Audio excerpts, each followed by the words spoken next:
We have 700 plus tech and biotech companies, and we're here to educate, advocate, and connect. And cyber is one of our very important areas because Maryland is a leader in the cyberspace here for Maryland and the rest of the country.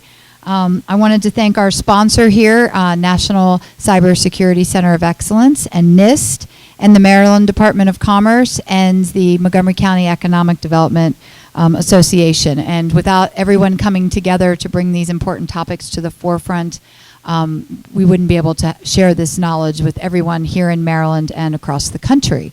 I think this could be one of the very few forums that we have that really bring these issues across the country to everyone and not just in small local jurisdictions. So these are very important sessions, and I appreciate you all for joining us. We also have a webinar going on for those of you in the room that notice there are people here doing that. So we're going to ask questions at the end of each session. Obviously, people in the audience are welcome to stand up and ask questions as normal, but on the webinar, we need you to tweet out the question. So it's at Tech Council MD. That's at Tech Council, TechCouncilMD. And feel free to tweet those throughout, and at appropriate times we'll bring them up and have the moderator read them out. Now I'd like to introduce Sarah Miller from the Montgomery County Economic Development. She is Director of Strategic Initiatives and a real go-getter and a great asset here in Maryland that we all have. So I'd like to introduce Sarah. Thank you, Tammy. Hi, we're really happy to see you here today. Thanks so much. Like Tammy's organization and NCCoE in many ways, our organization is new. We are the new lead economic development agency for the county. And so we're really thankful to all of our partners, and we're very thankful to you. The hospitality industry is such a big part of Montgomery County and of Maryland. And in fact, we are co-located with Visit Montgomery, which is, I don't know, do you all know Kelly Groff and her team? Okay, you should know Kelly Groff and her team. She runs tourism for the county, and they have, I'm supposed to tell you our hashtag and things, but you need to look at Visit MoCo because they have a fantastic new film that is dedicated to tourism and hospitality in Montgomery County. It's really fantastic. So anyway, thank you again, and without further ado, I'm going to introduce Bill Newhouse, who, well, he's going to tell you about him. Thanks, Bill. Thanks, Sarah. So welcome to the National Cybersecurity Center of Excellence. I'm going to put this here. And as you just heard, we exist as a partnership, okay? We are a partner with the state. We are a partner with the county. This facility is a county-owned facility that was refit for our use to create the Center of Excellence.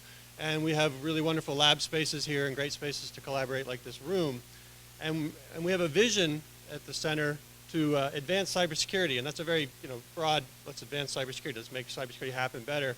And it's to design the secure infrastructure that inspires technological innovation and spur growth, because if cybersecurity isn't addressed reasonably well, then we leave possibilities to hamper our economic growth in different areas. And so that's our vision statement. We are trying to accelerate the adoption of secure technologies here, and that means bringing vendors and technology providers, software providers, hardware providers together and working together in our laboratory spaces to demonstrate how cybersecurity can be achieved by turning on the existing standards, promoting the standards in our builds, and making that all happen together. That goal we have of providing practical cybersecurity is demonstrated in a special publication series that NIST does. These are called the 1800 series, and these practice guides have 3 volumes, and that is designed to address the types of audience for each of those volumes. At the A level, we're trying to hit the people who, at your C-suite, your executive leadership, to understand this is the problem we're addressing, the business problem in your sector, or the foundational problem that's needs to be addressed across all sectors. And that guide just gives your executive suite a chance to understand why we're attacking the problem and who's working together, and a high-level architecture around it. And then we have a second volume, the B volume, which is a little more detail. It allows the manager of the technology people in your organization to have a sense of how this will fit, and the responsibilities and the needs for them to understand the project well enough so that they can enable you, if you happen to be the technology person in your organization, the builder, to put the design together. The C volume is the most verbose part of the special publication, And it will have all the little steps that say, if I'm going to put this box with this box and I'm going to connect them and they're going to function, here's all the settings that you need to do to make that happen. And so this practice guide becomes something that is a demonstration of something we've built together. And when I say together, it means NIST working with the MITRE Corporation, which is our foundation of technology expertise here. They're our federally funded research and development corporation, part of the NCCoE. So NIST, MITRE, and then we reach out to you in the public sector and the private sector and academia to get you in the room to help us define these problems, to help us identify the technology providers who can help, and then to work together to make sure that we've got something that is demonstrating value, and then communicate it out through those practice guides. So as we do this, we hope to increase the rate of adoption of cybersecurity standards. There's a lot of standards that exist out there, and some of them just aren't as implemented as often or as shown to be as easily implemented as we hope to in our practice guides. Additionally, the whole idea of accelerating this, getting it together, getting people to do this more often together is an underpinning here. So I gave you more there than I necessarily intended to, but what I wanted to get to is today we're focused on cybersecurity for the hospitality industry. And a couple people asked earlier, how does the center approach any area of work? And we do look for sectors that have a business problem. And by sectors, we can talk about transportation. Today we're talking about hospitality. We can talk about energy sector. There are a lot of different sectors identified. Some of them are critical sectors, and DHS has listed all of those, financial. The government itself is a sector. For business happening, the works of the federal and state governments is a sector. So in this case, we're focusing on the hospitality sector. We also do projects here that will be foundational. So if there's a cybersecurity practice, best practice that we can demonstrate in a practice guide that would underpin each of those sectors, it's the kind of project we would come together to work on. We try to use an open and transparent process for all this stuff. And in doing that, we put out announcements. Later today, after the first panel we have, I'll be describing the actual project that we're endeavoring on here at the center, introduce you to a few of the other players, and as we do that, invite you to be the commenters on that project description so that we can turn that hope that we're aiming at the right problem for you as an industry into the belief that we actually have consensus, that we're focused on the right things, and that we're aiming to do this well and do it together. Everything we do at NIST, those special publications I mentioned, go out for public comment. So today you're with us, you're hearing about hospitality. In a couple months, we might have a practice guide that's in draft form ready.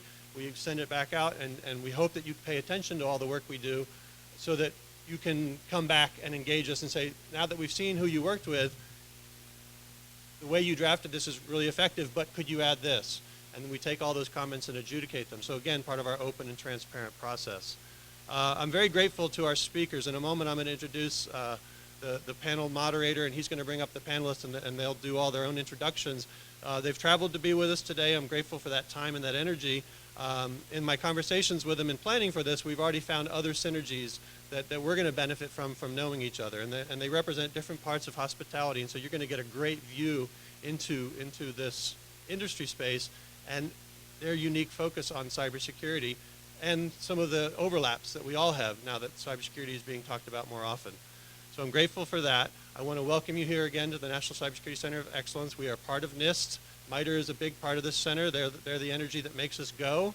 And you as our audience and potentially partners in collaboration are vital to us. So I'm thankful for having you here with us. So now I'd like to invite Matt Eggers up to the stage. He's from the U.S. Chamber of Commerce, and he's going to bring the panel up, and you're going to hear some great stuff about the hospitality industry. Thank you very much.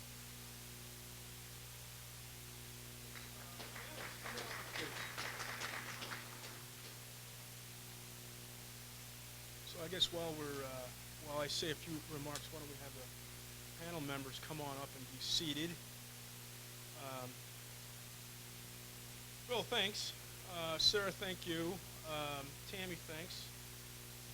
And to our sponsors. These kind of events don't happen without sponsors. And let me know if folks can hear me, particularly online. I think I can project enough so folks in the room hear me.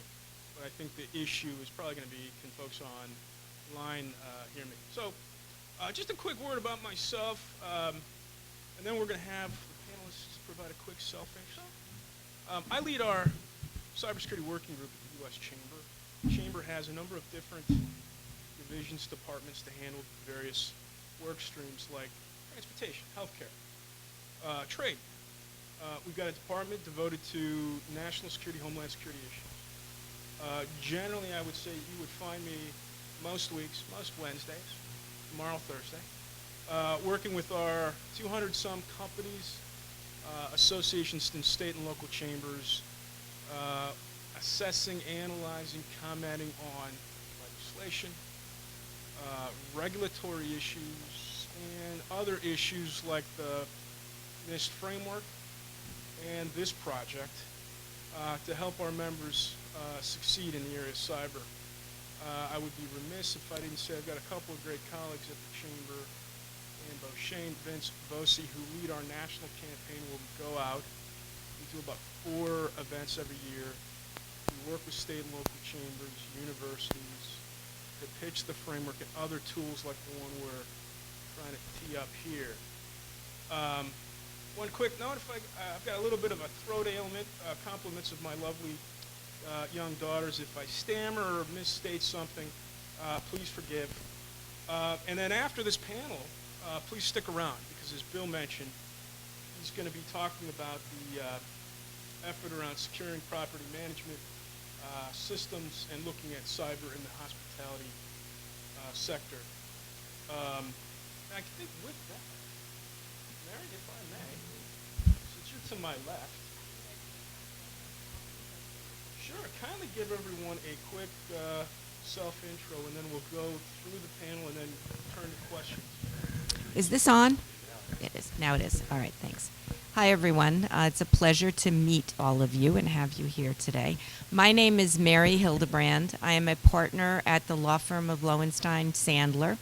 I'm a partner in our tech group, which focuses on businesses where intellectual property is a primary asset.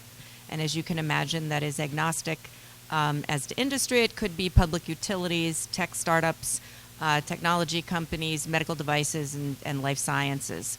I'm also the founder and chair of our practice group in privacy and information security. And in my practice of 30-some-odd years, this came up rather late, starting in the form of questions from clients about 5 years ago about whether or not they could monetize data, if you can imagine. And out of that initial inquiry, we now have a wide array of clients, both in the United States and abroad. We have particular expertise in European Union and European Union data transfer, GDPR, and in the United States, data breach. And one of the industries where we have been engaged in this endeavor is the hospitality industry. And so that has ranged from bed and breakfasts to large multinational chains with some of the issues that are associated with cybersecurity. And I guess they're two sides of the same coin, right? Cybersecurity and privacy. So I am very much looking forward to the panel this afternoon and to learning more about the activities of the Center of Excellence, because I believe that I have a number of clients who would be very interested in the work that's going on here. So thank you. Mary, thank you. Michael? Hi, everyone. Is this one on? Okay, great. So I'm Mike Blake. I'm the CEO of HT&G. And for those of you who don't know, Hospitality Technology Next Generation, we are the trade association for hotels and technology. So what that basically means is we bring together hoteliers and vendors together to solve industry issues. We are the sole organization that creates standards within the context of hospitality. We also have a subgroup, which I think you guys might be interested in, and that is a subgroup of CISOs. So about 22 of those CISOs from you name the chain, and they're probably on that committee. And oddly enough, they actually met yesterday in Denver. So I am hot off the presses in Denver, so I can kind of tell you what's on their mind. But this is an organization that represents half the industry almost as far as membership, and we have international membership, so we could be anywhere in the world. So That's all I've got. All right, thanks. Miriam? Hi, I'm Miriam Cope. I represent the American Hotel and Lodging Association. I work on their technology policy and cybersecurity issues. We also work very closely with HT&G and have quite a bit of overlap. Some of the differences about HLA is that it represents not just the major brands that people are really familiar with, but also the owners, the small businesses, the franchisees, and then the management companies that oftentimes run hotels. And out of all of those groups, AHLA has a cybersecurity committee that is made up of heads of IT and cybersecurity for all of those different parts of industry. Of the 50,000 properties in the U.S., 29,000 are members of AHLA, so we really do draw on all pieces of the hospitality industry, and I have to give a special thanks to Brian Abe, who is here shortly. We had approached NIST when they established the center to say, look, we want to make sure that small businesses are able to utilize the information that's coming out of NIST. We think this is a really valuable partnership, and so we're really happy to be here and want to extend our heartfelt thanks to NCCoE for tackling this issue. Indeed. Miriam, thanks. Jason? Jason DeMarco. I'm the Director of Cybersecurity Operations for MGM Resorts International. So that means we had the opportunity to look at, as we opened up MGM National Harbor. Hopefully all of you had an opportunity to go visit there. If you haven't, go check it out. It's a beautiful property. But as we look at what we deal with every day, the threats, that all falls on my plate, my team's incident response, threat intelligence, 24/7 security operations. So I can very much speak to the exciting world we're living in and who these threat actors are and how they're trying to infiltrate into our customers, which is ultimately who we want to protect. Jason, so I'm going to stay with you if I may. I guess I would say we're going to try to go through some set questions, but I found that, oh, excuse me, thank you, Bill. We're going to go through some set questions, but I think it's usually informative and frankly entertaining for folks who are here and online to ask questions too. You're here for a reason, and you either have some thoughts that you want to offer or better questions. So we're going to walk through some questions here, and then we're going to turn to the audience. Jason, let me start off with, since you finished, so privacy, cyber, typically go hand in hand. How are you guys managing cyber risks to guests' personal information? What does that look like day in and day out? Well, as a guest, I don't know about you, but when I go to a hotel or a venue of any kind, the last thing I'm necessarily going to think about is privacy. I'm more focused on can I get the best deal? Am I getting the right time and location? So it's our responsibility to make sure that as a good steward, we're doing everything we possibly can to ensure the privacy of our customers. So I look at cybersecurity and privacy go hand in hand in that aspect as the tracks of cybersecurity is what pushes the privacy of our customers through. So as we evaluate, implement, and provide solutions to our customers to make it easier for them to book a room or to stay at a hotel, to schedule a dining reservation, or some show that they're excited to go see, ultimately we work with a lot of different organizations and have to ensure all of the privacy and cybersecurity methods to protect that customer. And that's the end game, and hopefully do it in such a way that is least impacting to you and makes it super easy for you to find what you're looking for. Jason, thanks. That makes complete sense. Miriam, I'm going to come this way on the panel. So, Miriam, I know you guys at AHLA have been conducting webinars to assist your members, folks in the hospitality business, with implementing key information security measures and risk assessments, including the NIST framework, which we're a big fan of at the U.S. Chamber. What have you guys learned in walking through those seminars and so forth? We've gotten a lot of feedback on needs in the cybersecurity arena, which is one of the reasons we came to NIST. There seems to be a really strong overarching concern with how to manage all of the vendor relationships and all of the software and services they bring to the table. Sure. And if you think about it, of the 50,000 properties in the United States, 29,000 of them are 100 rooms or less, or single owner franchisees. And so they need a out-of-the-box solution set that they can go to each portion of their vendor relationships and say, this is the standard that we want to meet. And so what we're seeing is that those relationships are becoming, those discussions within those relationships are becoming much more important, especially as small businesses across the United States have become really a target for scam artists and other bad actors. The other interesting and hopeful trend that we see is a lot more interest in cybersecurity insurance and how cybersecurity insurance companies can help mediate that relationship and provide guidance to individuals and businesses on how to implement risk frameworks. And again, I think that as a whole, the work that NIST is doing in this area is going to really pull back the curtain on what are the best practices for property management systems, for vendor relationships. I would also add one third piece in, Sure, which please. is I think that the industry feels like they want more information when there's a breach. And I think Michael will be able to talk about Yes, this. they do. but I think it's fair to say. yeah, I think it's fair to say that a lot of these things operate on software that they may not have insight into. And if there is some type of vulnerability that folks become aware of, are the relationships solid enough?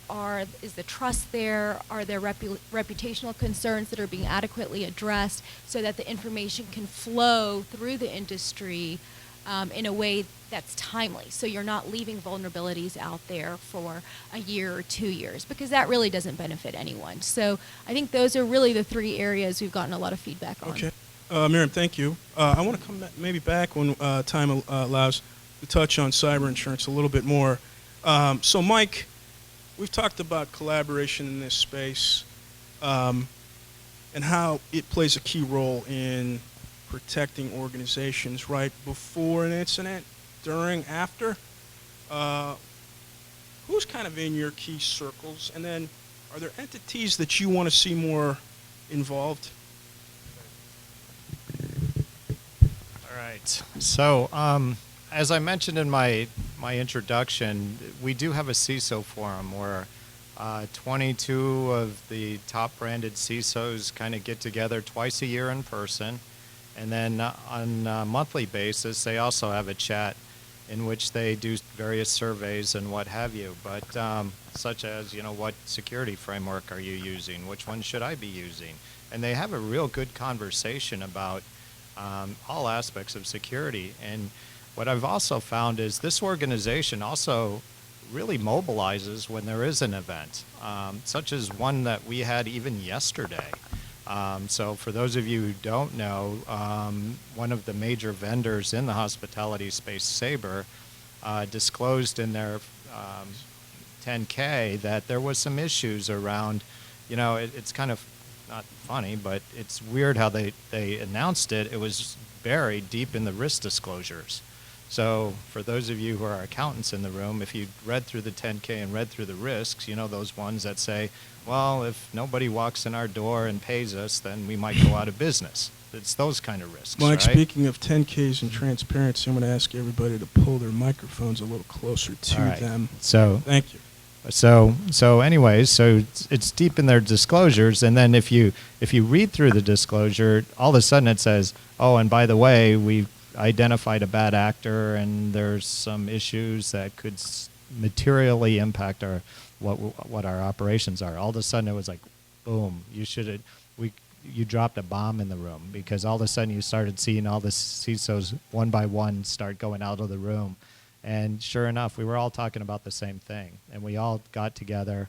And what's interesting is to have that community together is they rely on each other.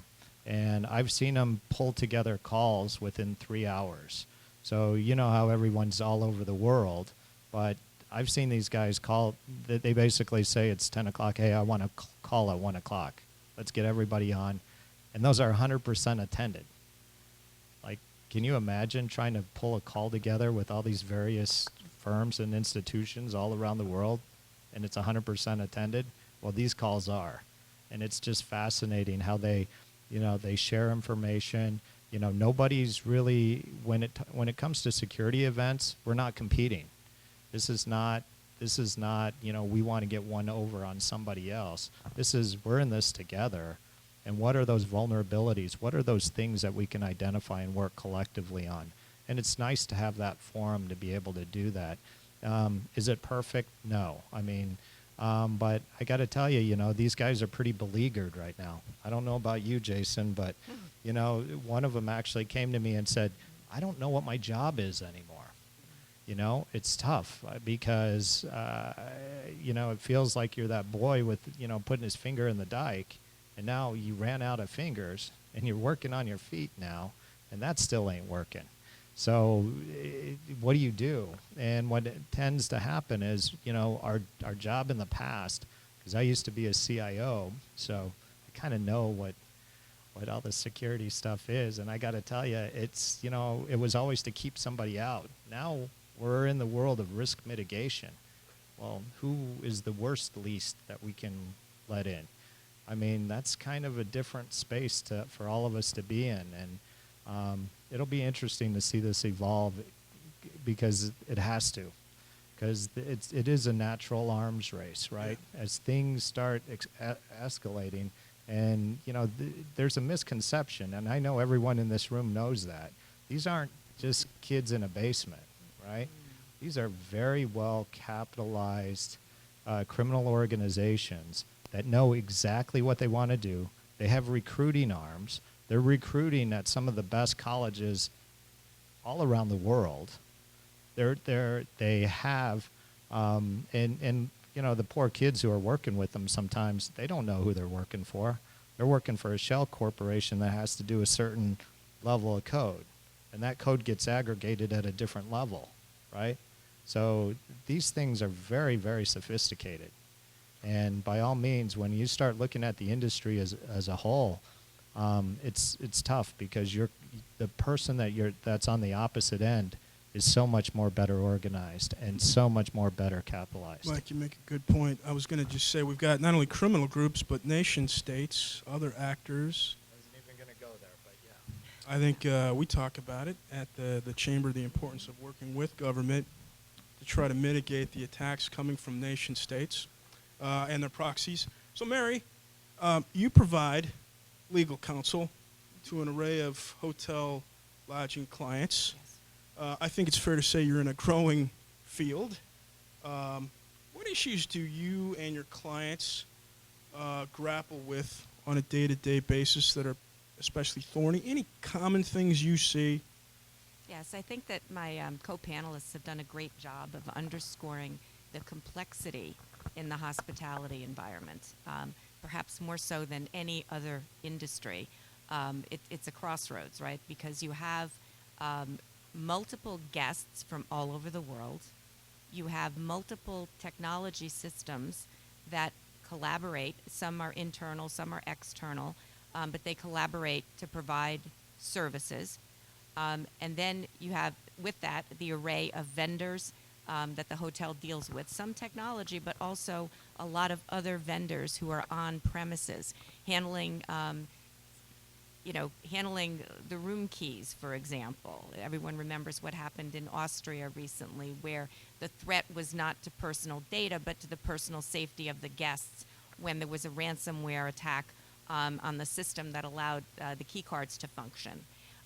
So one of the challenges that I see when I deal with these folks, and that would be, the CIO, the C-level executives. Oh, and by the way, in this morning's Wall Street Journal, the CIO journal, which I highly recommend to all of you, talked about one of the reasons there are so many transitions among CIOs, and it turns out that basically they're criticized for not working and playing well with others.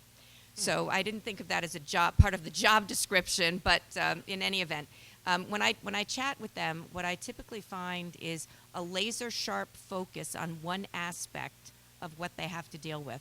Generally speaking, it's the point of sale system, which is clearly a huge set of issues. But it's not the only one. So there are a myriad of different ways to better protect the establishment or the group of hotels. And I think that because the situation is so fast moving, there are so many data breaches, there simply hasn't been enough time taken to take a holistic look of all the different things one could do to better protect the hotel. I would recommend focusing on the vendor relationships. And that would include things like being advised if there's a data breach or a security incident at one of the vendors immediately. You can regulate that by contract, and someone has to make sure they do that. So vendor diligence and the contracting process is extremely important here. The other thing to bear in mind is that because these enterprises have so much personal data from individuals from around the world, what we don't realize is along with this, complex web of systems, technology systems, utilities, the heat, the keys, everything else, equally complex array of laws that govern that personal data and the operation of the hotel. And that's everything from the data coming in, where it comes in, how it comes in, who sends it, to where the data goes once it's here and what we do with it. Who we disclose it to, how we use it. Do we use it for marketing? Do we use it for advertising? Do we forward it to a third party who then conducts email? All of those things are highly regulated. In the United States, somewhat less so, although very, very rigorous. Just ask the FTC. The FCC wants to be involved, but that may be a little bit of a delay there, as we all know. But the FTC is heavily involved, as well as many, many of the states. Right, but I don't know who among you that work with hotels haven't had guests from Europe, right? The European data laws, no surprise to anybody in the room, very, very strict and about to become more so when GDPR kicks in. They have a 72-hour notification for a data breach, which as far as I know is much more strict than any of the state laws in the United States. You don't see mention of that in the reports of the data breaches that tend to be very dramatic,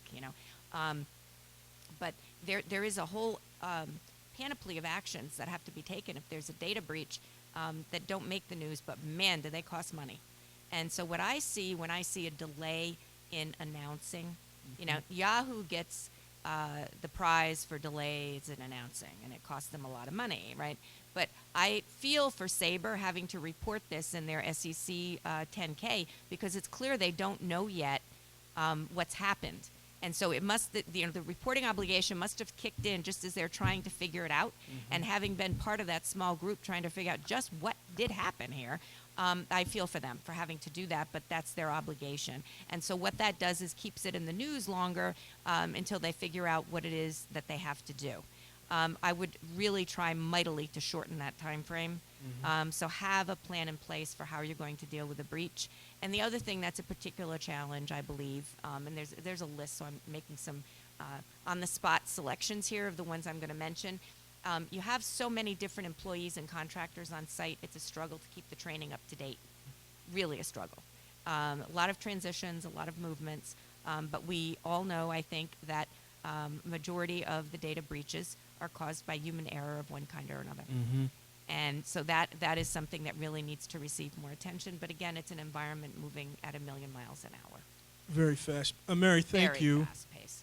So let me ask, before we go on to the next, Matt, can I add to what just please, Mike, go Mary ahead. said? Yes, please. Because I think in hospitality, we're hospitable, right? I mean, and the people who work for hotels are also very hospitable. And that's really one of the biggest vulnerabilities I think the industry has. I totally agree with that. Because people are so nice. And what I mean is a social engineering attack is so easy. I mean, I used to go in all the time and say, hey, I'm the CIO for Hyatt, and I work over at corporate. I know Opera's running slow. Could you give me your username and password? And I can tell you I'm 100% on that one. And even when I left Hyatt, I still did it. and I still got 100%. You know, Mike. That's not so good, right? Yeah. But that's just it. People are fundamentally in hospitality very nice, and they're not used to saying no. They're not used to saying, no, I'm not going to give that to you. Why do you want that? I can see Miriam wanting to jump in. So it seems like we've got a role for training, education. Miriam, how are you seeing that issue, right? We want to have a good customer experience, protect network systems and so forth. How are we doing, right? Yeah, I think the two panelists here raised some really important points, but there are some items that I sort of differ in my assessment on. And one is hospitality particularly unique? And after speaking with other industries about their networks of vendors, their logistical issues, their supply chains, it has become clear to me that hospitality is not unique. Every single U.S. industry has gone through this process of unbundling, making themselves more efficient, using contractors over the past 2 decades. And now, if we can get this right in hospitality, we can get it right in so many other industries too that deal with people and logistics and getting, not just products from point A to point B, but people from point A to point B. So I think that the work that NIST is doing here is a great example of sort of ripping the Band-Aid off on let's look at this both with sector-specific specificity, but also see how do these lessons transfer across industries. For example, I will just point to, in particular, both restaurants and hospitality are dealing with point-of-sale attacks. There's a lot of low-hanging fruit in that area that could increase the overall risk posture for the industry. And so I'll just stop there, but I think it's an important point to note that hospitality is not the only industry that has many, many players involved. You know, I would easily say, given our perch at the chamber, where we've got essentially every sector, autos to water, every sector, every company has special challenges, but everybody's kind of facing a lot of the same things. Jason, let me ask you this. Miriam talked about some of the things that are going well. What are you seeing in MGM that's particularly going well for you guys within your company and your sector? So I think the key here is understanding who our threat actors are. So recognizing that there's not necessarily a threat actor that's specifically targeting hospitality, but stepping back a little bit and recognizing that they're targeting payment systems, credential thefts as a way to get into Opera. They're targeting, hey, I can drop ransomware, and now I've got a Swiss Army knife of a way that, oh, by the way, I can lock out keys. So those just become aftermath. So what's working well is understanding who the threats are, how they're attacking, and then shoring up our defenses accordingly. Otherwise, I think we're going to be to that one point that you mentioned, somebody said, I don't even know what my job is anymore. If you find yourself in that state, it's because you've lost track of understanding who's attacking you and why and how they're attacking you.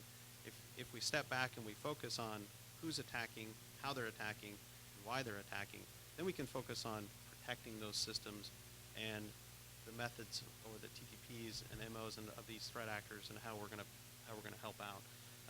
But to spin off what you said, I couldn't agree more. There's nothing special about hospitality that makes us unique that our threat actors are targeting us. All they're doing is moving from, hey, we did this really well in the retail sector. Now we're going to shift to where we know those same problems exist, food and beverage, hospitality.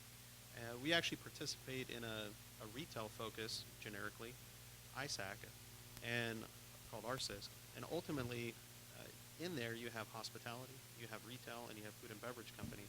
And as we do this information sharing, we realize that we're all getting hit with the same types of phishing campaigns that ultimately are trying to drop the same kinds of malicious software to the same kind of end game, which is stealing credit card information, stealing credentials, in hopes of monetizing on that. Jason, thanks.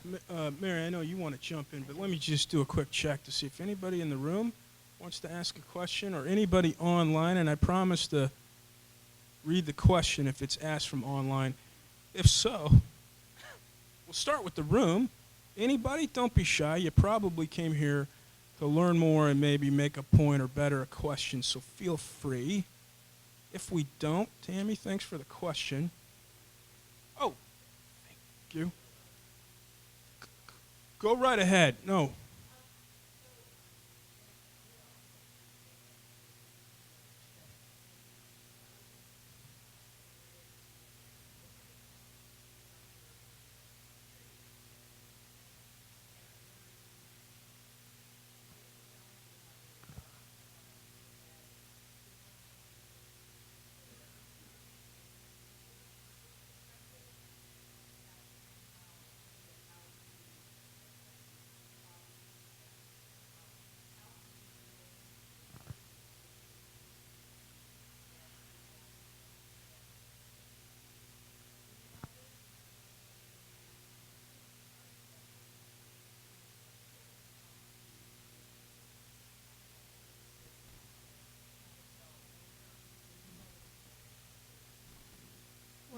And Miriam, if I may, do you want to repeat the question or should I? Go ahead. I will try to do my best. So it sounded like, how can we help folks in this sector build bridges to improve? And what does that look like? And are there some maybe best practices, if I may, to do that? So I think this is a major question industry is grappling with. Many folks either are, like as you mentioned, single owners, or they fall under no brand umbrella. They're an independent hotelier. And so that's why the work that NIST is doing is so important. I think that our cybersecurity committee has been thinking about this a lot, and they keep coming back to the hotel industry employs 8 million people.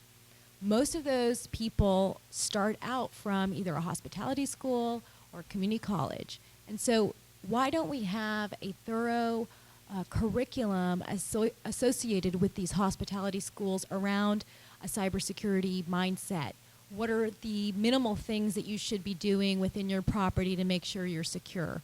Make sure your vendors haven't asked you to keep default passwords, or that your employees aren't keeping default passwords. There really should be some type of hospitality-specific cybersecurity certification, and that it really is underworks in a number of the hospitality schools. And I think that that would help with this new, digital native population. They can understand these things, and they can implement them on sort of that baseline level as they go and work at these various properties. And I might. And let me do this. Go ahead, Jason, then Mary. I want to come to you next for one of the questions online. I was just going to say, when we actually go to recruit with these universities, we're specifically reaching out to universities that we know have a hospitality program and have some kind of credible cybersecurity program as well, so that they get a little bit of the best of both, right? There are some out there, not a lot, but from a recruitment perspective, that's actually what we're looking for, universities that have already kind of realized that need. Mary. And I was just Oh, trying go to ahead, find, Mike. I'm sorry, You go right ahead. What I was trying to do is find the Marriott member who was in the CISO meeting yesterday. I knew him as John. I can't remember his last name, but he was actually there. But I think the one thing that we're seeing, which is much different than it was a few years ago, is the tone at the top has really changed. So you're going to find that there's going to be more GMs engaged. You're going to find that there's more folks who, in senior leadership teams, who actually take this very seriously. I remember sometimes, I was always that, oh yeah, security, yeah. Now it's, ever since Target happened, I think it has raised the intensity of security. And now other board members have also asked the same question because they're from retail and what have you. So it's become a much bigger issue. And I think when you start getting a senior leadership team engaged, you're going to have easier conversations as far as, why are you teaching me this? Why do I have to know this, right? Because it's not, I don't look at security as just, it's Jason's role. It's everybody's role, right? Also add in there that one of the reasons that cybersecurity insurance in this space looks so promising is because they provide a way to quantify the cost of the risk to the C-suite in a way that the C-suite understands. Yeah. And so I think that that is an incredibly powerful tool that I think Jason is also talking about. People are starting to ask, how much can this cost me, and how much resources should I be putting into cybersecurity writ large? So, Miriam, good point. So maybe just transition to Mary, if I may. So speaking of resources, raising the intensity in this space, your clients in terms of an experience with either increasing cyber budgets or maybe flatline or lowering budgets to handle cyber risk management, what's it look like for your clients? Are they seeing more dollars, and is that the answer? If not that, what is? They are allocating more dollars, whether it's for the kinds of training programs which were just described, which I think is terrific, but they are definitely allocating more dollars to it. But each and every, and sometimes in the multi-millions of dollars, but each and every time they do that, they have a plan in place for allocating those dollars and monitoring where they go. And I see your question, but as the co-panelists have illustrated, the hotel industry has a lot in common with other industries. I think there are two factors that make it different.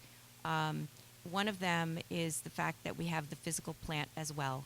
and people stay there overnight, as opposed to being in a mall or being in a retail establishment. So there's more of a 24/7 kind of responsibility, and we only consider that if we take a broader view of cybersecurity and take into account the air conditioning system and the room keys and so forth. So that's a little bit of an extended thing. The other thing is that there really are more laws in terms of data protection governing the hospitality industry if they have guests from around the world, because the laws travel with those people. And so there are obligations that will arise, and this may be, I think, more at the corporate level than at the establishment level. But at the corporate level, they should be very much aware that if there's a data breach involving the personal data of residents of Europe, for example, there are a whole bunch of different obligations, many of which are very different than what we have here in the States. But in terms of budget and allocation of responsibility, I'm seeing the following. At the board level, they are appointing a team that will deal with data breaches. There is a specific team, that would include the general counsel, the CISO if they have one, the CTO if they have one, someone from finance, although not necessarily the CFO, because frankly he or she doesn't have particular skills to contribute to this. And then there frequently is outside counsel.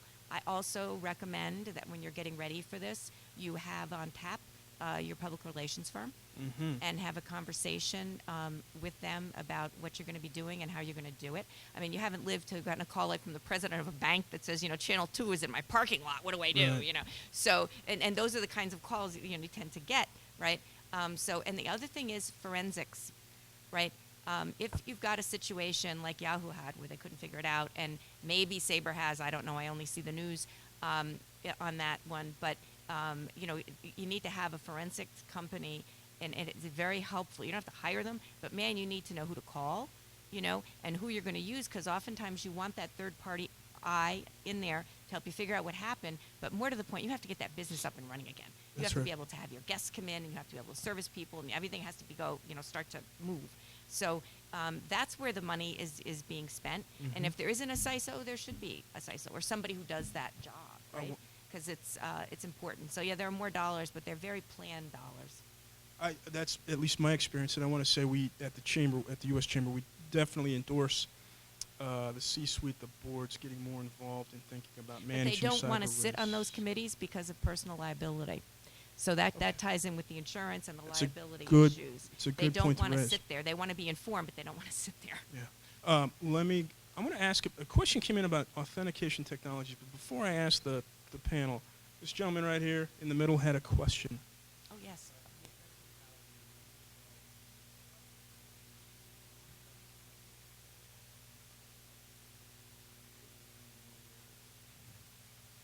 They- Let me Yeah. just repeat.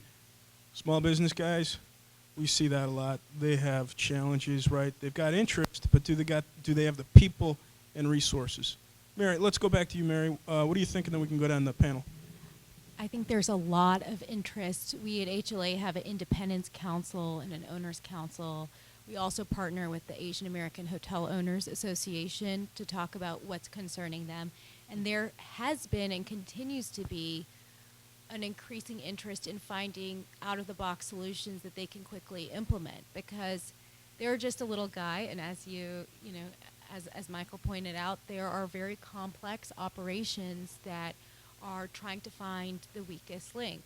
I think it's a misnomer, actually, to think that the small businesses might care less about Absolutely. cybersecurity. If anything, they're trying to find the most that they can with the resources that they have. Thanks for that point. I would love to see even greater involvement from some of our partners in the payment card industry, in the software industry, in terms of partnering with these small businesses. I think because it's so fragmented, they feel like sometimes they're harder to reach. But there are groups like HTNG and HLA and some other groups that they can partner with to make sure they're getting that information out to the small businesses. I will commend the PCI Council. They just released a 10-step booklet for folks to try to get PCI, make sure they're checking everything for PCI compliance. But that really doesn't cover the whole spectrum of cyber issues. So I think as an industry, we really need to focus on getting that information out to the smaller franchisees and small businesses. Any questions online or here in the room before I maybe ask Jason if he wants to comment on any of that? Well, definitely. Oh, go ahead. And Mary, you're next. Going back to some of the things already mentioned, I think allocating dollars is a great starting point, but Mhm. ultimately it has to come with the right leadership to take those dollars in action. Because too many times as organizations, we throw money at things to fix things, but if we don't have the right kind of leadership to build the program to back it Thanks, up, Mike. then ultimately those dollars are going to be spent on a lot of technologies that don't get fully implemented, and processes and people that don't get fully matured, becoming kind of a And major problem. Jason, there. let me kind of pull that thread a little bit more and maybe bring your microphone a little bit closer to you. Sure. What do you see leaders do well to kind of make that pitch? Hey, from my vantage point down to the latest hire, we're going to focus on this as an enterprise. What have you seen folks do that you would say, hey, they're ringing the bell and they get it?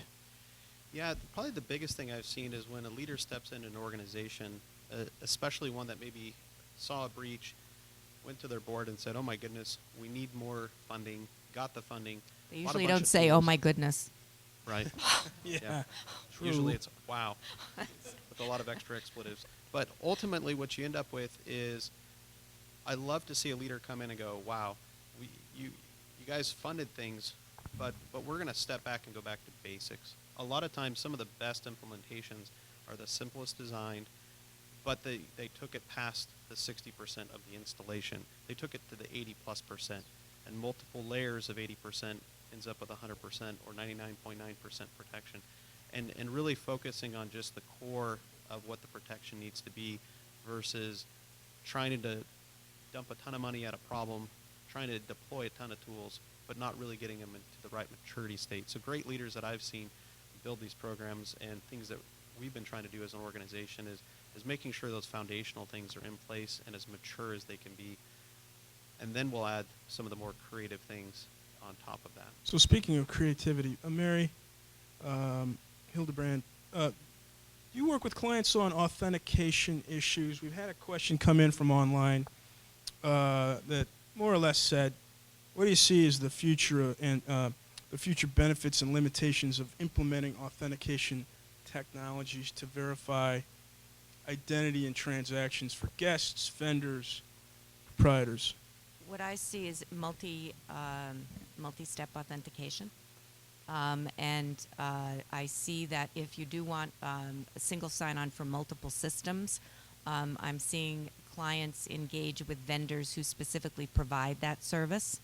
And also with respect to authentication, vendors who specifically provide that service so that it's handled off-site and with enhanced security. That's part of what you would pay the vendor for. So I think it has an incredibly important role, increasing every day. Great, thanks. Mike, talk about the event you just went to. What'd you take away from that? Okay, so we talked a little bit about the CISO meeting that was in Denver. So once again, these guys and gals meet twice a year. And I think what's interesting is, this one's really centered around, we had some great topics. We talked about cyber risk insurance and what some of the underwriting criteria was. We talked about IoT. So many of you guys, you talk about Internet of Things. This is that thing where, my washer and dryer now are connected to the internet, right? Well, why does that matter? Well, I used to live in California, and the washer and dryers are in the garage. And wouldn't it be cool if, when it was done, it actually sent me a text message that it was done? I mean, that's what my wife said. She goes, yeah, because you can't hear the buzzer in the garage. So it'd be nice to get a text to say, hey, the washing's done. So when you start thinking about the ramifications of all these things being interconnected and now are different points of vulnerability, things start to change a little bit. So we started talking about vulnerabilities around this Internet of Things. And it's a new landscape because hotels are using some of those sensors in some ways, but not to the extent that they will in the next 3 to 5 years. Because in the next 3 to 5 years, you're going to start seeing a much different landscape. But you got to prepare for it, and you got to build security in before. It can't be an afterthought. So, but the more interesting thing was actually there was this issue around Sabre, and I think once again, and I see this pattern repeating because we had another event about 8 months ago too with another big vendor. You start seeing that different vendors have different responses. Some are more willing to share than others. But what I do see is the collaboration and the way the CISOs work together, and that you really couldn't see that they're from different brands because they really advocate for the response, and they really advocate for the remediation of the event, not the one that, because they know at any given point in time, even if they're not involved with that particular vendor, they know that they could be. Or possibly somebody within their ecosystem could very well be. So everyone is it's a very friendly atmosphere. And I think that's the one point of emphasis is that point of collaboration, which I think is so necessary to getting things resolved. Mike, thinking about that a little bit further, let me. I think we've just got a few minutes, so if anybody's got a question in the audience, I want to make sure we take it. But Internet of Things and maybe information sharing, AHLA, MGM, maybe take one each. Miriam, what are you guys seeing amongst your members around IoT, challenges, opportunities, and then maybe, Jason, you want to talk about what you guys are doing in information sharing space?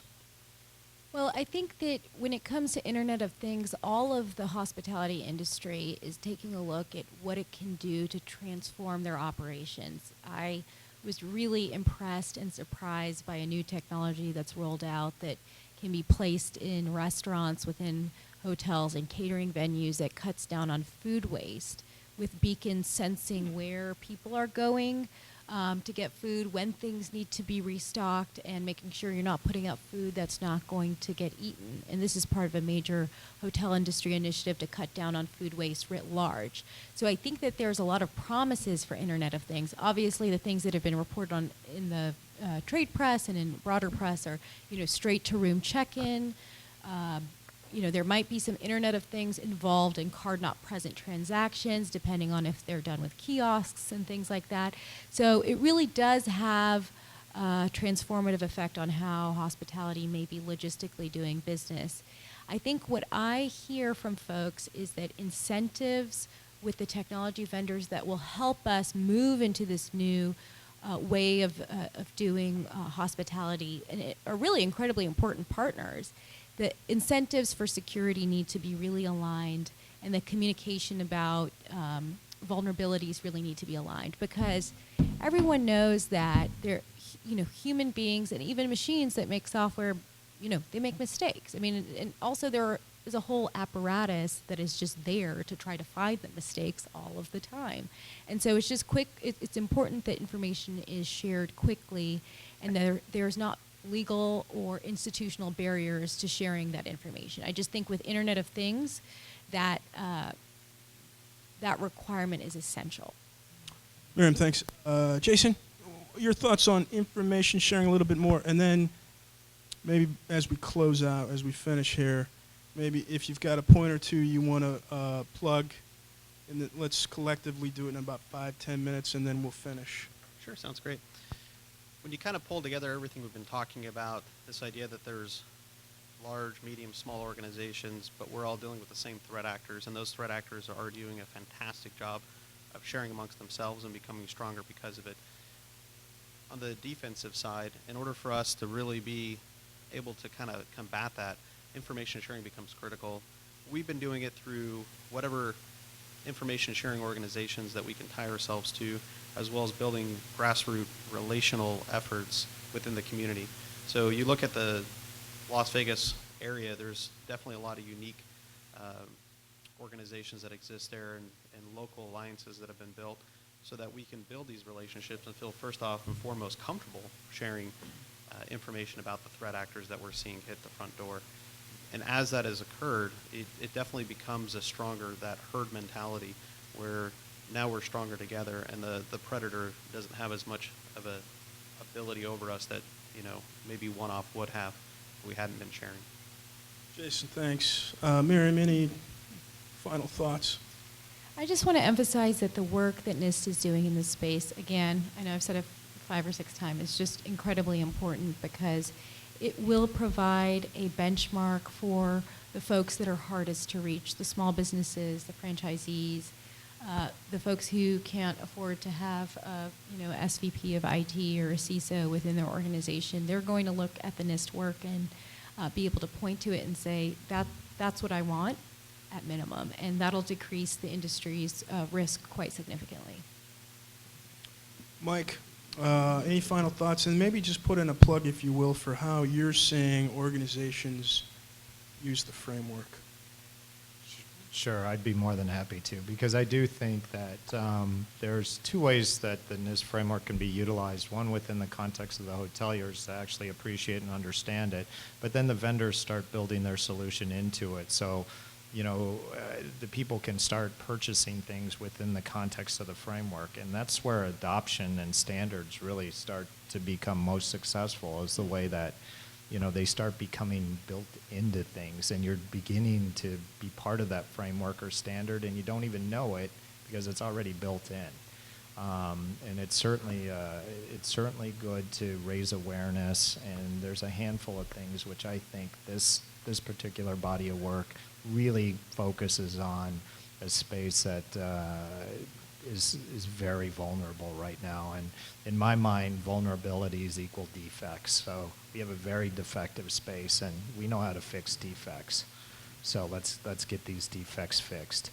My message for everyone is, we're stronger together, and that's collectively. That's everybody. That's the vendors. That's the hoteliers. Because these threat actors, there's a handful of them. And quite frankly, I'm hoping that one day, not hoteliers, but maybe somebody else starts taking more of an offensive capability as opposed to us continually shoring up our defensive capabilities.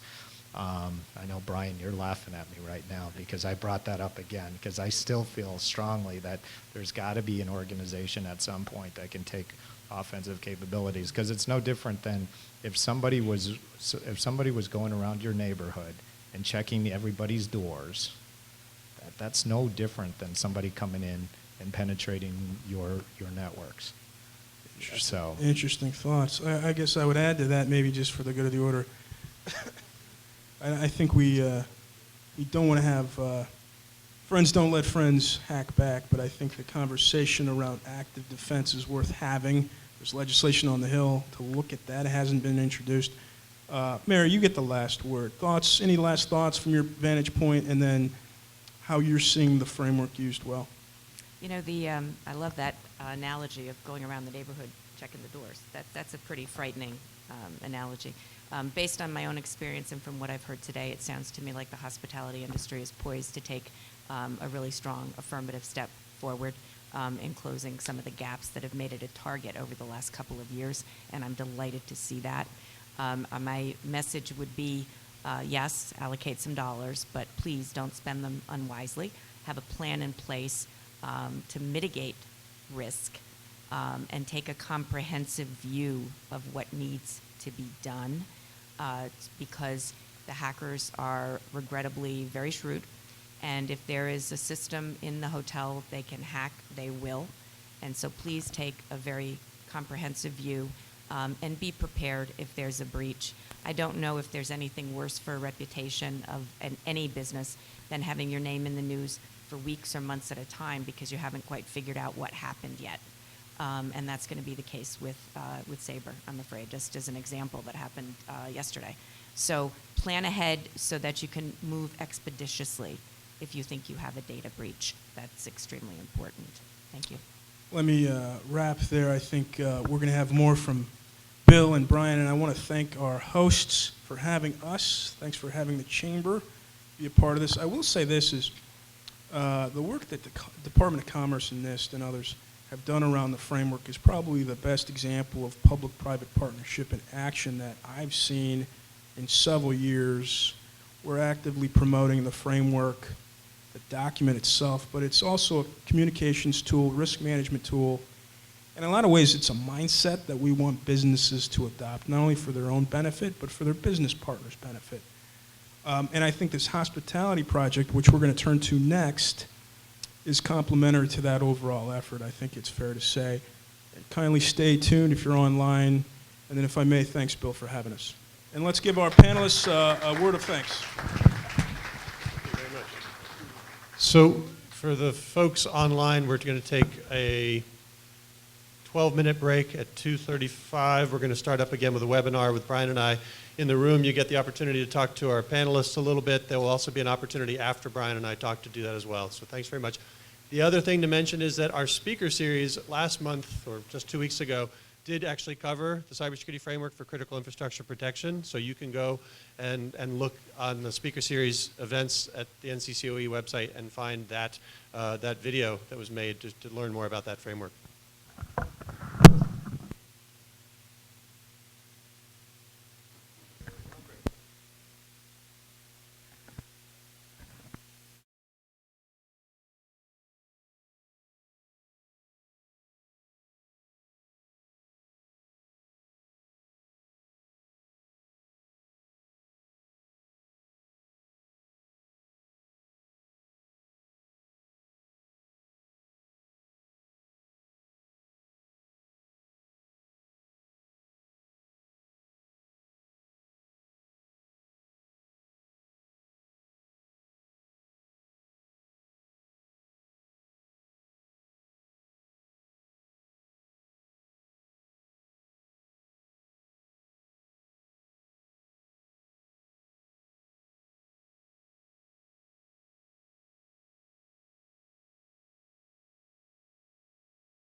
at Tech Council MD.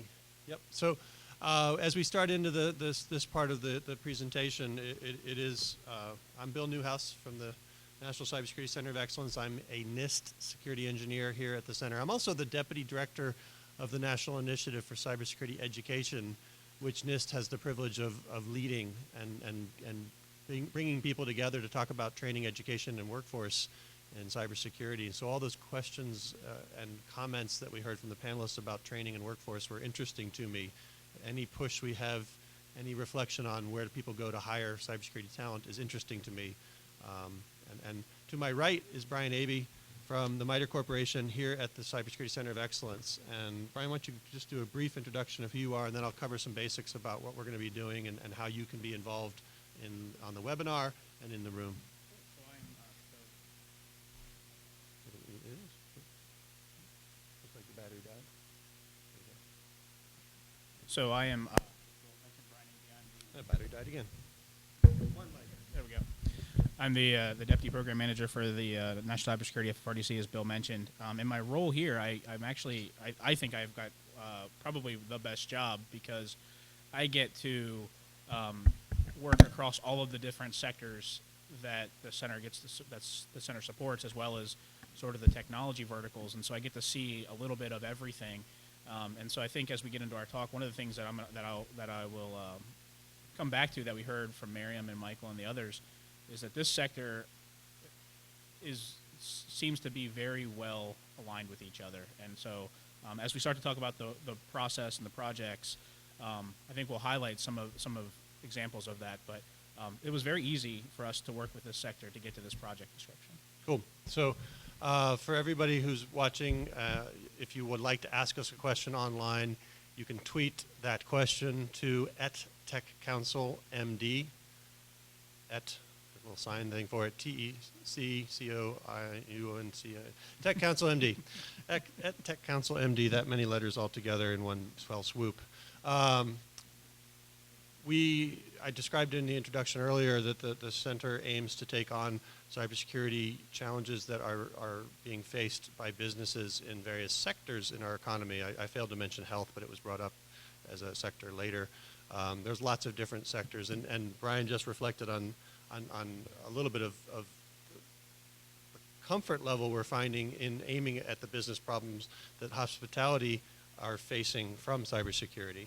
And 2 years ago, 2.5 years ago, there was an executive order in the last administration that said we need to improve consumer confidence. And I forget all the nouns and verbs that followed that, but improving consumer confidence was a desire of the last administration because of things that had undermined consumer confidence, some data breaches that we also just heard on during the panel. And NIST helped to lead a workshop in advance of a cybersecurity forum that was held out at Stanford University. And we brought sector-specific people and industries to talk about their challenges with how to do cybersecurity in a way that for their businesses that supports their consumers. And we ran with that, developed a NIST an NCCoE white paper that described the outcome of that workshop, and decided to focus initially on a retail sector. And point of sale came up a couple times during the previous panel. Point of sale terminals. Nowadays, you go to I'm not going to show you my credit card, but when you go to the grocery store or hardware store now, and they say, okay, put your credit card in that machine. That means that they're following some standards that are industry related around credit cards, and they have adopted new technology, and you feel maybe that something better is happening than it used to be when you swipe the card. You don't know for sure, but it seems a little more onerous, and it takes a little more time, and they're trying to speed that up.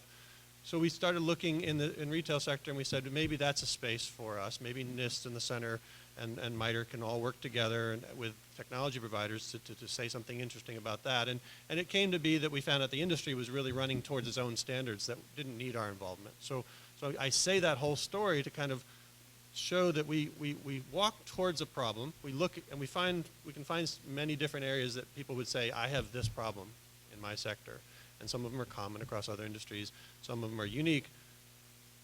We then asked the associations, the trade associations, the big vendors, the actual people in, retailers in that particular project, a little bit more.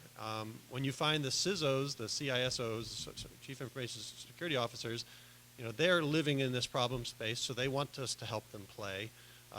And we have to then identify what's a good fit that we think is possible. I told you we're going to develop practice guide, a NIST 1800 series document that is our outcome when we finish a project here. And when we finish it, we spend time trying to make people aware of it so that it will become something that people will copy. It's a practice guide so that you can take it and follow the best practices in it. And if you're a small company, it might be the first thing you hand to a contractor that you want to hire to work with you to say, is this possible and how much would it cost me? NIST did this with a bunch of different products and look what it says it does. Can you do that for me? And it's a great starting point that might not have existed otherwise.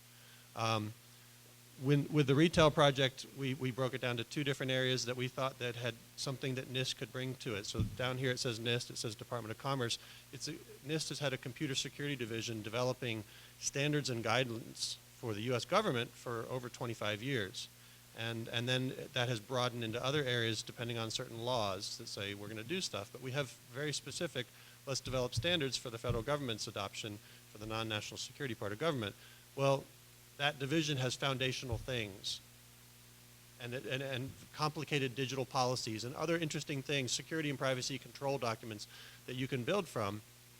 And what the center is aiming to do is to say, that is a body of material that people believe in, that has consensus-based processes that were used to develop them, and there are standards for government, and sometimes the industry has adopted those standards. Is that a good starting point for the security we're going to talk about in this project? Can we bring that to bear on the problem space? Or is there an open standard that the industry has worked together with, and open standards are the kind that everybody had a chance to comment on, and talk about the impact on that standard on their part of their role in that industry.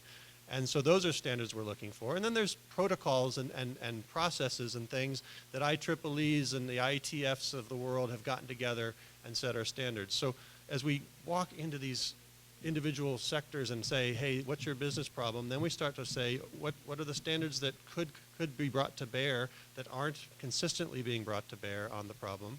Can we find technologies that have those in them and turn them on and show you in a very verbose practice guide all the ways to turn on as many of those things as possible and have it make an impact that shows this process, this demonstration in our laboratory, and we have facilities here in this building, lots of little rooms that we can bring technology to, or we can connect to your technology in the cloud. Can we now demonstrate by meeting all the people who have these products, bringing them in together to be part of our collaboration team and building it together, that we can demonstrate more cybersecurity? So retail, we ended up focusing on one project, and we're still building it, multi-factor authentication. You brought that up as one of your, you got to do that for authentication. Multi-factor authentication, not just a username and a password, but more than that. And we're doing that for e-commerce, and we're just now bringing our collaborators in, and we're going to start building, and we're going to learn from them. We're going to gain their expertise as we do that. And we did a public call to ask them to join us. This project that Brian is going to tell you how he helped us pick this one, because he did most of that hard work, is the hospitality one. And you heard it has the word property management systems on it. I'm holding up a lovely document. I'll put it over here for the camera, just like Johnny Carson used to have to do, right? So this was posted just this week as a, please submit your comments on this. How do you think we've described this? Is it describing it well? Is it going to be useful to your sector? You can even submit comments, just sort of, hey, I know people you ought to know, because what you just wrote could be done great if you knew Steve or Alice, and if we could meet them, that would be good to know. So we've developed a high-level project description that says this is what we'd like to do, and we want affirmations and help to continue down that path, so that we can do what Miriam kept lauding us for, which is this, and do it well, and come out with a document that is a practice guide that will be usable. And I picture very much usable, especially for those small businesses that were referenced earlier, those independent hoteliers and people who know that they're doing something interesting, and they want to make sure their customers don't have their security decremented by interfacing with their part of the industry. So Brian, I always wax on too long. I'm going to let you wax on for a while. And if you get to a point where you're looking at us going, oh, wait, I have a question. You just said something crazy. I want you to fix it, or tell me what you meant. Raise your hand, and we'll stop ourselves and take those questions as well. So go ahead, Brian. Thanks, Bill. So sort of from that starting point of retail pushing us to go towards the multi-factor authentication problem, that's when the hospitality folks came to us and said, we actually we still care about the point of sale thing. So the retailer folks may have said that the multi-factor is the higher priority, but we would really like, from our sector's perspective, to go back to this point of sale problem. And that's when Miriam put us in touch with the Technology Council component of AHLA. And as we started to talk to the technology folks that are associated with AHLA, and we started to talk about the architectures and the way that the hotels were running, what it started to come back to was not necessarily the point of sale as a standalone problem, but more of the property management system, as I like to describe it, as sort of the brain, where all of these different components, point of sales and guest Wi-Fi and door access and online reservations and all of this stuff is connected into this sort of central brain. And so talking with the technology group, we started to vet that out. And then this is where it kind of gets into how this industry, at least in my mind, has been different than a lot of the other industries we're working with. The AHLA Technology Council said, hey, come down to this trade show that we've got going on. All the technology vendors are going to be there, but also we want to introduce you to this other group. And that's where we met Michael from HT&G. I can assure you that there are other industries where one association would not have been so eager to introduce us to another association. And so we were able to get in touch with Michael, and then Michael was kind enough, so the CISO meeting that he just mentioned, he invited us to the October one, and we were able to go down. And I think in that room, we were told we had 85% of the beds in the country represented, and so we were really able to walk through what are the challenges and really solidify around this idea that point of sale is really important, but I like to say you kind of get it for free with the property management system project, right? Because it's going to be a component that's associated with the property management system, and so we can still do all of that, but tackle the bigger problem itself. And so, as we started to learn how the networks are, in a lot of cases, pretty flat, and how there's just a lot of different stuff coming in. We've heard, we've got 12 different connections into our property management system, 20 different connections into our property management system. And the challenge that was brought to us was, how can we do this? How can we still have all the functionality that we need? How can we, in sort of the nice way, frictionless implementation of technology, so that the property management system can do what it's supposed to do, but we don't have to worry about somebody coming in on our guest Wi-Fi and getting to our point of sale system. And so can NIST put out guidance to show how we can use technology that's available today that you can go out and buy, that implements standards and best practices that can be mapped to an architecture that maps to the security control characteristics that are associated with the technology that you're implementing, and mapping that to standards and best practices and in some industries regulation that are associated with what a company needs to do. And that's really how we got to where we are today. And so, as Bill said, the property management system problem description is out there. We would love your comments. We've gotten some back already. They've made me feel like we're on the right path, but really the more comments, the better. Any questions at that point in what we've described so far? Anything from the Tweeterdom? From Twitter? Why make a new noun when there's already one there? Sorry. Okay, we'll keep going. Nope. Oh, we do have, so please, Matt.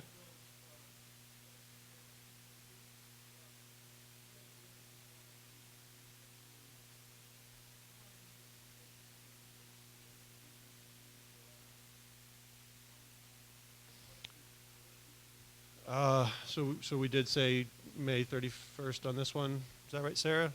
Is that the actual date? So it behoove us, if we get 10,000 comments, it'll take us longer. If we get 500, it'll take us less. If it takes, so I would hope that mid to late June, we'd have the more final version. And what that lets us do next, and part of I'll describe our process from that. we finalized this project description. It gives you a better feel for where we think we're going. It's not the absolute where we're going, but it's our best guess at that moment. We use that to put out a federal registry notice, which is a very transparent, open document that says, okay, we're doing this, and we'd like you to submit a letter of interest to be a collaborator. And that means you have something you'd like to bring to bear. In this case, we tend to mean hardware and software. And from that, we will take time to meet all the people who submit the letters of intent to participate so that we can understand what they do have and how it would fit. And a lot of our goals are to have, if there's opportunity to show that more than one type of technology, or there are 2 vendors who make a similar product, our practice guides are not consumer reports that says this car drives faster than that car. Our practice guide says this car does what it's supposed to do, which is drive down the road, and when there's something in the way and you push on the brakes function. We test that it does the security part that we need it to do. We verify that it functions to the standards that we're trying to build to. We don't say this one's faster than that one, it accelerates faster, it does that. We just say it works in the system we designed, and we provide the context about that. So we try to meet all those vendors, and one of the so that takes a little bit of time. So to Matt's question of what's next, we'll have this hopefully finalized in June, but then it's a big lift in July and August and September to meet all those people who want to play. How much does NIST pay all those vendors to join us? Does anybody have a figure in their mind? We got a couple zeros up there. This is a pro bono. Join us because there's a value in doing this together. You do end up with your name in the final publication, and luckily that seems to be encouragement enough to bring great people to join us. Okay, we also, so that's the technology vendors. We get them to ask to play with us. We meet them, and then we invite them to play, to collaborate. Let's use good words. And then we also have established, and this is one of our first starts of it, a community of interest. We want to create a community of interest. So if you found this interesting, a month from now, we will have a meeting to say we're done with this and what's happening next. And it'll sound very repetitive because we do try to make sure everybody knows what's going on. But we can tackle during those community of interest calls what else is happening in this sector that we might want to add to the project eventually, or do as a phase 2, or what else can we do? Or frankly, if you bring to us things that are happening, that trade associations are building their own standards that are being adopted, we can help promote that conversation. And so our community of interest becomes a resource from which we build, from which we grow, in which we share the best practices that will increase the adoption of cybersecurity technologies. And frankly, I'm just saying technologies with cybersecurity enabled really well to bring the best risk mitigation as possible for our industry. I think one of the things to highlight, maybe even a little deeper than Bill did, is if you go back to the panel, and when Miriam was talking, and she was talking about being able to go to the smalls and mids and hand them this practice guide and be able to say, look, here's something that you can look at and you can reference. The practice guide, as Bill mentioned, is not, hey, here's product A, B, and C, go buy them, right? I mean, we do use the products, and we talk about them, and we talk about how we integrated them together so that, it's NIST, it's good science. You should be able to redo what we do. But the heart of the document is the reference architecture that the community comes together and says, yes, this represents us. This is, as a sector, this is good. I can take this and I can bring that into my world. And then in that architecture, it has the security controls. So that's really, I think, where the power is in these documents, is you allow those folks to not go and say, hey, can I get product A, B, or C? Because we don't pay for things, but we also don't take cost into account. So the vendors that come with us, they could be way out of people's budgets, or they could be smaller budgets. And so the important thing is that we say, here are the security controls. These are the things that you need, that if you're going to look at this, that you need to ask for. And that way, they're not going and looking at the technologies. They're going and saying, hey, you, and you, can you meet this? And I think I hope anyway, that's where a lot of the power of the guide comes. And then you take that from that architectural view, and then you do those mappings, and we do all of that work for you so that you can say, oh yeah, if I do this is the cybersecurity framework subcategories that I'm doing here. And this is our industry standards from a PCI perspective. This is how it maps to PCI. All of those kinds of things, it's all done for you, and it's there and sort of handed to you. So you can see how it flows up from the regulation to the architecture. One of the key things to make this work for us will be to have a realistic property management system as a core part of our technology architecture. Realistic that it's one that's being used in industry, because if we just demonstrate on a network that nobody has, then they're not going to recognize the necessary value. I say that in the sense that people can also introduce us to new ones that are out there. All our projects look to find technology that exists today. We're not looking for the beta version of something you're going to sell in a year, because it's harder to find the standard in that stuff. So the innovation part of this is to innovate to show you that there are standards within today's technology that can be leveraged in a more useful way, or there are ways to connect things, or ways to segment your network. That may be the biggest focus of this project, is to say, hey, you've got these technologies already, and did you know if you implemented it this way, you eliminate these vulnerabilities right away? And that's a big step for a smaller business that doesn't have a lot of consultants they can go to. One thing I heard from the panelists was all the different things that connect to the property management system. They are kind of they're probably being, I would in my vernacular, they're cloud providers. You know, software as a service, or systems processes as a service, and basically you find somebody who says, I can solve that problem for you, and they just say, where do I connect? And they bring their technology, and they touch right there. They don't ask you all the questions, what else is this connected to? They just know, oh, that's how I get to the whatever, because that's the thing that you want them to improve upon. And so our system will talk about the security control questions that need to be answered when you bring a provider into your network. And some of those answers may simply be never have those two things on the same part of your network. And then network segmentation, which is not a new concept, we'll carefully provide the context as to why we chose those decisions, talk about the technologies that provide the isolation, and that will be an interesting conversation to have. It changes, then somebody will say, okay, the vulnerabilities, somebody will now aim at this part of the system. Good. Now we have a good place to focus even more security towards. And there's no absolute security, but we can hopefully demonstrate in this the delta from what you didn't have to what you have now. Any questions? Otherwise, we're going to start getting very redundant, and we are the Department of Redundancy Department. Please.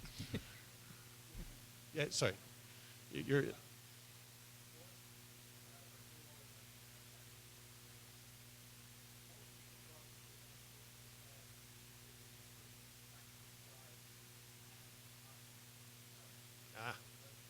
Yeah, that's a you question. That's a great question. His question was, how do the practice guides integrate with the National Initiative for Cybersecurity Education, which is focused on workforce and training and education for cybersecurity, and we need to grow into that. So we spend time in the current existing practice guides. They map back to 853 security and privacy controls. They map to the Critical Infrastructure Framework for Cybersecurity, the NIST framework, as you heard it. And that gives you some nice tables to kind of say, oh, these are important things, and here's why somebody believes that. We now do, since November, have published NIST 800-181, which is the NICE workforce framework. And it is a reference resource to say there are categories of cybersecurity work, there are specialty areas of cybersecurity work within those categories, and then there are work roles that people take on in doing cybersecurity within those categories. So it goes from 7 categories to 30 some odd specialty areas to just over 50 work roles. Each of those work roles includes a list of tasks and knowledge, skills, and abilities. And when I'm one of the lead authors on that document, one of the audiences we're trying to reach to in that document is obviously we're trying to get educators, and we're trying to get people who have workforces in cybersecurity. We're trying to talk to the people who already do cybersecurity work who might want to do it. But wouldn't it be nice if the document spoke to technology providers, so that when you meet a vendor and they say, please buy my box, they also have a section in there that says, we believe people who use this box who need to perform these cybersecurity work roles, and they would mark them down from that workforce framework in a common way that would work across industries. And then you would have some sense of, okay, they say that the work role would be a cyber defense analyst and a secure software developer. 2 work roles. NICE has enough time thinking about those things, that training providers and certification providers and schools have mapped their curriculum or mapped their certifications back to those work roles. They've certainly mapped them to the specialty areas, but now they're mapping them to the work roles. So now you've got some way to add to our document, and my hope is we'll add more stuff to make the document even longer, in our practice guide, that would say now this is the kind of people we imagine will be running this part of this technology demonstration. And that would be a win, because then it makes it easier. There was a young man, I don't think I see him anymore, who talks about his company does training, and he wants to know from our panelists what classes should they offer first. Well, if you had a practice guide that said these are the work roles that are probably most relevant to this practice guide, you have a sense of, okay, I'm either going to ask my contractor or my cloud provider, do they have those skills and abilities, or I'm going to ask Wendy, who already is on my team, Wendy, can you do this? And if she says, I got those knowledge, skills, and abilities, you have a better chance of implementing the technology. So thanks for a really awesome leading question towards how to connect NICE and these practice guides. Is that framework is one more cross-reference point that we hope to have added to the documentation. And we haven't been able to do it yet, but we can now, because I got to write it down. Cool. Other awesome questions or ordinary questions? All right. Cool. So, Tammy, you want to close us so Tammy from the state of Maryland is going to close us down. I really appreciate your time and attention today, and thank you very much. Thanks, Yes. Brian. Thank you for our wonderful speakers here. Thank you so much for all of your insight. Appreciate it on this very important topic. I also wanted to let everyone know, both here in the room and on the webinar, that our next event is just a couple weeks away. It's May 17th, and it's Continuous Diagnostics and Mitigation, the Department of Homeland Security's program to fortify the cybersecurity of government networks and systems, and it's a hot topic, so get your spot. It's selling out pretty quickly, so make sure you hop on and register. So we love having these, and we love having all of you here, and appreciate your dedication to the cybersecurity field. And if you have any suggestions for future topics, please email us and let us know. You have our Twitter account, so you can just tweet us and ask us. And if anyone needs to know anything about cybersecurity that's going on here in Maryland, please let us know. The Department of Commerce, Montgomery County Economic Development, NIST, and NCCoE. Thank you for joining us.